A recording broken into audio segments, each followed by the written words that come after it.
G'day, I'm DK. And I'm Ardeet. Thanks for joining us for this week's Two Ticks Town Talk, a segment from the Australia Talks podcast. Yeah, this is one of our favourite parts of bringing the podcast to you, our listeners. So please enjoy this segment from the regular podcast.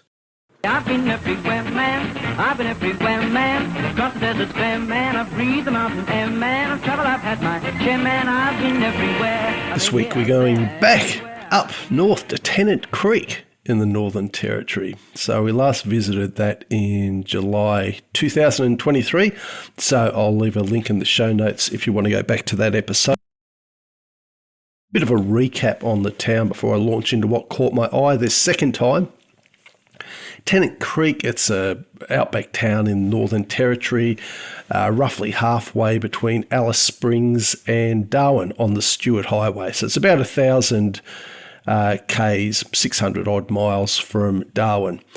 It's the main hub of what's known as the Barkly region. Got a population of a bit over 3,000 and about 55% of the residents identify as Indigenous. So, unsurprisingly, Aboriginal people have inhabited the Barkly region for over 40,000 years, and Tennant Creek is known as Jernkurraka in the local Warrumungu language. So they've got the Warrumungu have got a rich heritage of ceremonies, art and storytelling. Quite a few sacred sites around there, including the famous Devil's Marbles, or Kalu Kalu, about 100k south, which they see as eggs of the rainbow serpent from Dreamtime lore. And just remind me, DK, did either of us do a Two Ticks Town talk that had the Devil's Marbles mentioned? I'm sure we did, but I was going to say, didn't you do it? Or maybe I can't remember. I'll quickly go back and look because I'm sure we've done one at some point. Yeah, I thought we did too because that sounded so familiar. But given it's forgotten, probably me.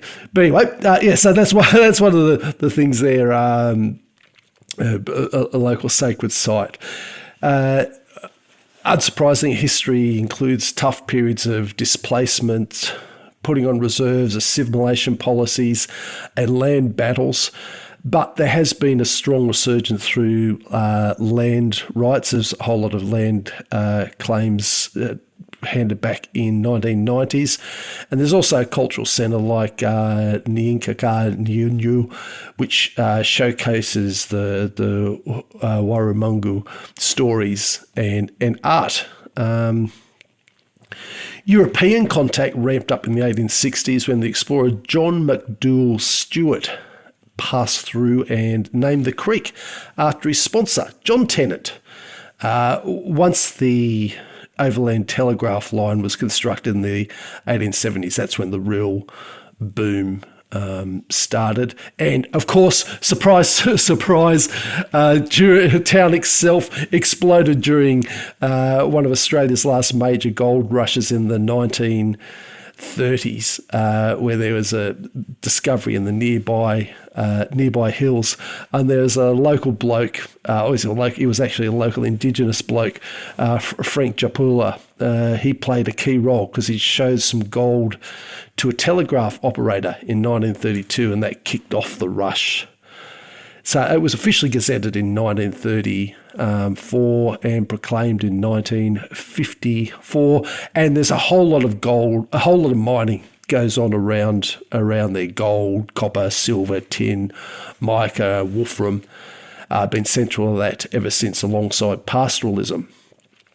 But a few k's out of town is what caught my eye, and that's the Warrumunga seismic. Not sure why it's not Warrumungu, but there's probably something language-wise I don't understand there. It's the Warrumunga Seismic and Infrasound Research Station, about 37 k's southeast of Tennant Creek. This is operated by the Australian National University's Research School of Earth Sciences, and it spans about 20 square kilometres of red soiled savanna, dotted with spinifex grass and termite mounds. The setup has got a 24-element seismic array for detecting underground vibrations and an 8-element infrasound array for capturing low-frequency sound waves that humans can't hear. And what I found particularly interesting about this is that its primary role is sniffing out nuclear explosions worldwide as part of the Comprehensive Nuclear Test Ban Treaty Organisation network. So it's got side roles in aiding research on earthquakes, meteor impacts, atmospheric phenomena, and even checking out the Earth's inner core, which it's essentially like a massive telescope aimed at the planet's guts. So the Warramunga Seismic and Infrasound Research Statement, it uses those arrays of seismometers to detect tremors from nuclear testing in the ground, and the infrasound sensors to detect atmospheric waves from nuclear testing in the air. So that particular station is one of the most sensitive spots in this global system they've got. It's picked up more seismic events than any other station. Wow. Yeah.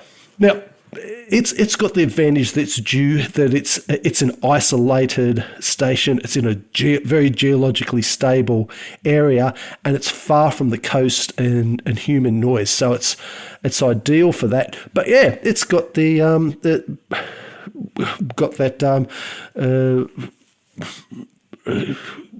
kudos, or it's got that recognition of picking up the most. So it kicked off in 1965 between Australia and the UK as a project during the Cold War to keep tabs on the nuclear tests, and then the ANU, the uni, took over management after that in 1975 and added the infrasound array to detect the atmospheric blasts, and they've been doing upgrades since then. Data goes back to the monitoring hub in Vienna, who are the Comprehensive Test Ban Treaty Organisation, CDBTO, which isn't an acronym that rolls off the tongue anyway. No. So yeah, that keeps going back there. The current driving force of the project is a bloke called Professor Hrvoje Tkalčić. He's the head of geophysics, and he's been the station's director for nearly 19 years. So he's a Croatian-born seismologist, and he got into probing the Earth's core back in 1997, and now he's coordinating from Canberra with the on-site teams, Australian government, UN folks in Vienna. He pops out the station at least once or twice a year for hands-on checks now. But there's always a couple of people who every day have to go out, even in sometimes the heat's getting up to 45 degrees there. Even if there's dust storms or floods and bushfires, they've got to try and keep the gear humming and the data flowing. So, yeah. Less cushy for the two technicians who are based in Tennant Creek who have to keep the thing going. So the areas it's leased from Warramunga country owners, and they've got the sensors placed carefully in consultation to respect sacred sites. So it's an interesting blending of cutting edge science with Indigenous stewardship. So it's one of those things that keeps working better and better. Australia actually, because the logical question follows in, well, how many of these things are there? So Australia's got 21 facilities in the international monitoring system, and we're the third most worldwide behind the US and Russia. But Warramunga's the only university-run site on behalf of the government and treaty organisation.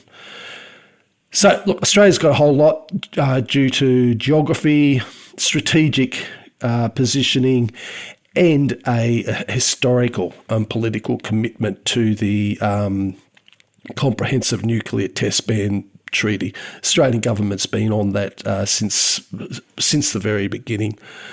And the IMS is designed for global coverage. So, Australia, including its territories like Antarctica, Macquarie Island, and others in the Indian and Southern Ocean. So it covers a huge swathe of the southern hemisphere with low background noise and stable geology. So branching out from there, globally, the international monitoring system, which is still getting completed, it will consist of 320 monitoring stations, plus 16 radionuclide laboratories for detecting radioactive particles in the air. So they'll end up having 337 facilities across 89 countries, and over 90% of them are already operational and sending real-time data to the CDBTO's International Data Centre. So, a couple of fun facts. The centre has detected all 6 Northern Korean nuclear tests, including a biggie 7,000 kilometres away in 2017. They first scientifically captured Australia's epic morning glory rolly clouds in the 1970s via the infrasound detectors, which is, I found interesting. I don't pretend to even understand the science, and I don't know if you look up morning glory rolling clouds, and there's just these massive, beautiful, impressive, they roll banks of clouds that I don't know what the atmospheric conditions are for them, but obviously something that sets off these infrasound detectors. They also even log wildlife antics. Occasionally they'll get goannas that cozy up to the seismometers and throw things out a bit, or they get wild brumbies thundering by. But yeah, the staff can distinguish between things like that and distant blasts. Just, I suppose, because obviously you have to be able to, but I suppose there's all those things that the boffins there can work out from the different waveforms. So yeah, look, finding out stuff like this, that's one of the things I like about doing the Two Ticks town talk. So you look at it on the map, and Tennant Creek is just like a little dot on the outback. But then you zoom in, you find a thriving community near some natural wonders in the midst of mining, contributing to the Australian economy, while playing an integral part in ensuring that the Comprehensive Nuclear Test Ban Treaty is honoured. And I think if you jump up and down hard enough, they may just pick you up at the Warramunga station at this week's Two Ticks Town Talk of Tennant Creek in the Northern Territory. I've found, just going back to the very start, I did it. It was the 4th of December, 2025. So this was not very long ago. About the Devil's Marbles, or the Kalu Kalu, for the Two Ticks Town Talk. So shouldn't be too far back. Have a look in your podcast player. Yeah, and you should find it there. But no, that's really cool. I would imagine it would be quite interesting to sit down with them and for them to sort of go through exactly how the process works. But I'd imagine there's a lot of not much happening, and then suddenly, look, we've got one, and sending it off. So it would be mostly boring and very, very exciting all at once, until the next one. Look, I reckon there'd probably be a fairly steady stream of side data, as they sort of implied by things with monitoring the Earth's core, because if you get an earthquake on the other side of the world or in a particular location, I can't remember why I was reading about this. Not reading about it.